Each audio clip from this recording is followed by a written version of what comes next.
ఒక అడవిలో ఒక గాడిద మరియు పులి ఉండేవి. ఒకసారి వాటికి ఒక చిన్న విషయం మీద గొడవ వచ్చింది. అది ఏమిటి అంటే గడ్డి గురించి. గాడిద అంటుంది గడ్డి నీలం రంగులో ఉంది అని. పులి అంటుంది కాదు, గడ్డి పచ్చ రంగులో ఉంటుంది అని. ఇలా వాళ్ళ గొడవ చాలా పెద్దదిగా అవుతుంది. దాంతో వాళ్ళిద్దరూ సింహం దగ్గరకు వెళదామని అనుకుంటారు. ఎందుకంటే సింహం అడవికి రాజు కాబట్టి. ఇవి రెండు సింహం దగ్గరకు వెళ్ళగానే గాడిద అరవడం మొదలుపెడుతుంది. రాజా, నిజం చెప్పండి, గడ్డి నీలం రంగులో ఉంటుంది కదా అని.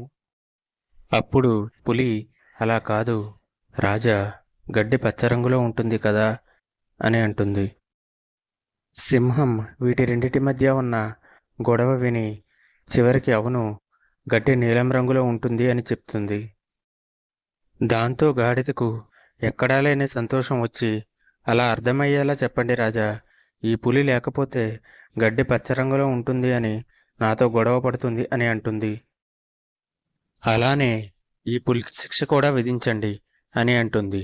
అప్పుడు సింహం సరే అని పులి ఒక 5 సంవత్సరాలు ఏమీ మాట్లాడకుండా సైలెంట్గా ఉండాలి అని శిక్ష వేస్తుంది. అప్పుడు గాడిద సంతోషంతో గంతులు వేస్తూ గడ్డి నీలం రంగులో ఉంటుంది, గడ్డి నీలం రంగులో ఉంటుంది అని అరుచుకుంటూ వెళ్ళిపోతుంది.